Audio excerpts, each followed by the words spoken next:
Bugun sizlarga telefon orqali YouTube'da qanaqa qilib stream qilishni o'rgataman. Ya'ni biz telefon orqali, programma orqali qanaqa stream qilsak bo'ladi, ya'ni efir qilsak bo'ladi. O'shani ko'rib chiqamiz. Biz uchun birinchi o'rinda o'zimizni tvorческий studiyamizga kirib olishimiz kerak. Ya'ni xo'p, Chrome kiramiz. Chrome'ga kirganimizdan keyin biz hozir boya kirib qo'ydim. Yangi vkladka ochamiz. YouTube yozamiz.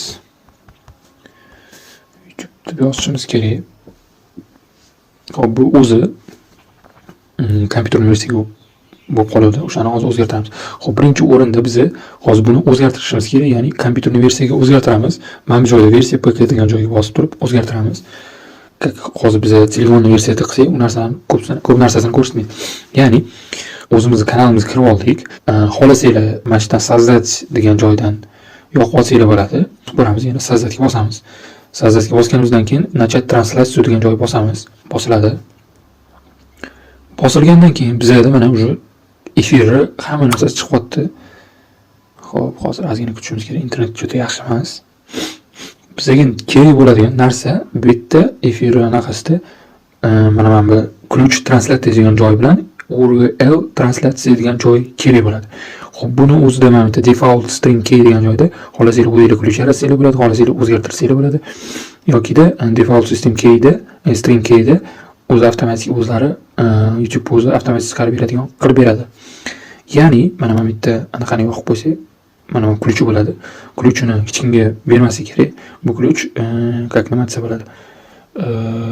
Bu ключi bo'lgan odam u sizni translyatsiyasiga kirib qolgan narsasini qila oladi.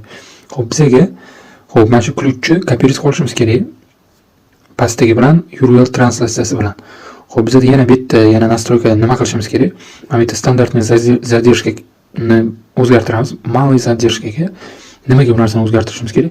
Misol uchun siz stream qilayotganingizda u odamga sekin yetib borishi mumkin. O'shani kamaytirish uchun kerak bo'ladi. Малый задержка qilib qo'ysak, kamroq задержка bo'ladi. Xo'p, bu yoqda keyin bizda прямая translyatsiya полностью ko'rinmayapti. Sababi mana kompyuter versiya qilib qo'yganman. Mana shu joyni o'zgartirishimiz kerak.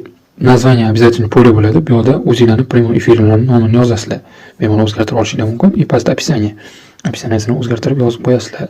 Xo'p, yana bu yoqda mana bu yerda parametr dostupa degan joyda через ссылка qilib qo'yilgan bu yerda. Hozir men sababi bu narsa o'rgatiladigan video bo'lgani uchun mana bu yerda dostup по ссылка qilib qo'ygan. O'zi sizlar открытый доступ qo'yishingiz kerak.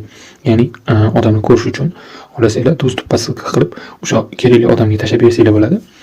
Xo'p, bu yoqda shu основной. Xo'p, bu yoqda mana bu yerda загрузить значок turibdi. Bu как обложкасы. Обложкасini to'g'rilab qo'ysanglar bo'ladi. Mana bu yerda загрузить значок qilib turib bemalol qilasizlar. Bu yoqda возрастные ограничения degan joyda filmni yozib bu yoqda tek qo'ysa bo'ladi. Ya'ni как обычно qilib bemalol teklarni yozib sana qo'ya olasizlar. Xo'p, bu основной mana shu narsalar. Xo'p, bizga kerakli bo'ladigan, bu yoqdan chiqib ketamiz. Kerakli bo'lgan narsa mana bu ключ translyatsiya bilan URL translyatsiyasini biz kopировать qilib olamiz. Ya'ni qayerga, masalan, Telegramga yoki zamitga saqlab qo'yamiz. Yana kopировать qildik mana. Xo'p, biz hozir zamitga kiramiz. Zamitga kirgandan keyin biz mana bu yoqda men boya qilib qo'ydim. Bu zamitkani udalt qilib, ya'ni misol uchun mana qilib ustaysiz qo'yasizlar. Bu boshqa уже. Bu boyaga joyga kirib, mana bu yerdan ikkinchisini, mana ikkinchi URL translyatsiya degan joyni kopировать qilib olamiz. И zamitkaga udalt qilib qo'yib qo'yamiz. Ya'ni чтобы hozir bizga kerakli programmaga qo'yishimiz uchun bu yerda saqlanib qildik. Saqlanib qilganimizdan keyin biz xo'p, bu yoqdagi hamma narsasi tayyor. Endi bu yerga kirish shart emas. O'zi boyagi programmani o'zidan sizlar уже prямой efirlar yoqsanglar bo'ladi. Xo'p, bizga kerak bo'ladigan narsa endi programma. Mana X recorder deb yetiladi. Bu narsani, bu programmani sizlar Play Marketdan skачать qilishingiz mumkin. Play Marketdan faqat 15 kunlik rok bilan skачать bo'ladi. Bu degani, masalan, 15 kundan keyin уже ishlata olmaysizlar. Ya'ni probный versiya bo'lib ishlaydi. Xo'p, bu programmani men Telegram kanalimga tashlab qo'yaman. Telegram kanalimni bemalol skачать qilishingiz mumkin. Xo'p, bu yerda как pro versiyasi bo'ladi bu X recorder. Xo'p, yonidagi programma bu overlays deb aytiladi. Bu narsa nima uchun kerak? Hozir oxirida tushuntirib o'taman. Hozir biz efirga yoqib, probni versiya qilib ko'ramiz. Xrekordiga kiramiz. Kirganimizdan keyin biz hozir menda zapis bo'lib turibdi. Sababi telefonni ekranini zapis qilyapman. Shuning uchun men hozir biz mana bitta plus belgisini bosishimiz kerak. Belgisini bosganimizdan bizga ikkita variant chiqadi. Bitta YouTube bilan, bitta RTMP degan mana shu yozuv chiqadi. Agar YouTube o'ziga bossangiz, bizda YouTube Gmail so'raydi. Gmail so'ragandan keyin u как YouTube o'zingizning tvorческий studiyaga kirib turib, как o'shandan prямой efir qildirib beradi. Xo'p, yana bitta yo'li bor. Uni ikkinchi yo'li, endi как обычно hamma ishlatilgan yo'li RTMP degan joyga bosamiz. Bosganimizdan keyin bu yerda bizda mana shu o'zi standartni anaqa chiqadi. Mana shu moya translyatsiya degan joy chiqadi. Xohlasangiz bitta ikkita translyatsiya qilib qo'yishingiz mumkin. Hozir bitta translyatsiya qilamiz. Hop, bizga kerak bo'ladigan narsa boya zametga yozib qo'yganimiz zametga qo'yishimiz kerak. Adres server bilan ключ translyatsiya. Hop, biz hozir o'sha joyga olib qo'yamiz. Hop, boya zametga kiramiz. Zametga kirgandan keyin bu birinchi turgani bizda kod bo'ladi. Hop, buni kopiyalab olamiz.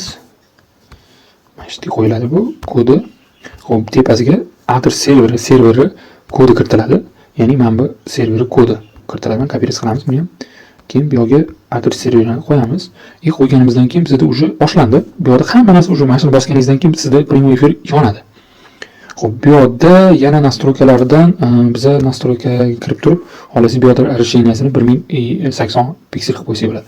Xo'p, nastroyka audio degan joyga, masalan, xohlasanglar mikrofon deganda o'zingizlarni gapirayotgan man hozir gapiryapman, o'shani yoqib qo'yadigan qilib qo'ysanglar bo'ladi. Xohlasanglar bu yerdan встроенный звук degani bu o'zingizlarni telefoninglardagi zvukni yoqib beradi.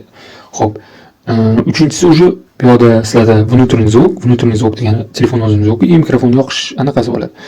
Stream qilayotganda, masalan, PUBG o'ynovchilar streamda mikrofon ham встроенный telefon o'zining zvukini yoqib qo'yadi. Bu yerda mana bitta bosib qo'ysalar, zvuk mana rejim streamerni bosib qo'yilsa, bu yerda уже как telefonda ovoz gapirayotgan o'sha o'yin ovozi sal kamroq eshitilib turib, streamer, ya'ni odam gapirayotgan zvuk qattiqlashadi. Уже memoy degani mana bitta zvuksiz bo'ladi. Hop, bizda agar stream bosmoqchisiz, внутренний звук yoqib qo'yasiz bo'ladi.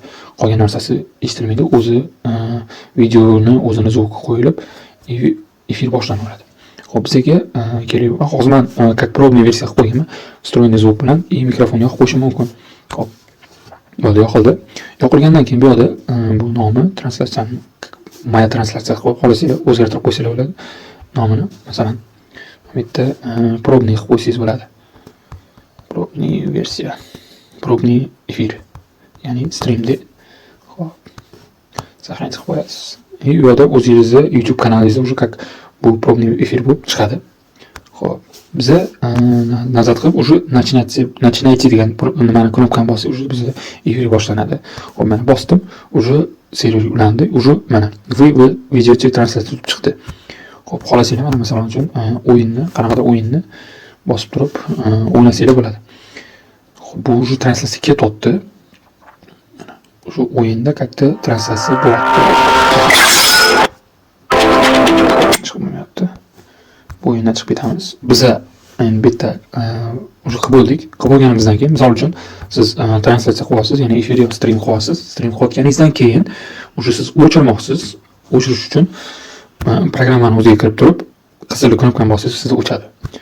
Hozir menda efir bo'lyapti, ya'ni telefondan hozir ko'rinib turibdi. Overlays degan programma. Bu programma sizlar masalan qanaqadir o'yin o'ynab turibsiz, o'yin o'ynab turgan joyingizda yonida nimadir yozuvlar, xohlasangiz bu yerda hamma narsa bor. Brauzer kirib turib, yonida ko'rsatib berishingiz mumkin. Xohlasangiz slide show ko'rsatib berishingiz mumkin. Bu yerda hozir pulli versiya, men ham crack versiyasini topsa bo'ladi. Buni ham tashlab qo'yaman. Xohlasanglar bu yerda shu полный hamma narsani ishlatsa bo'ladi.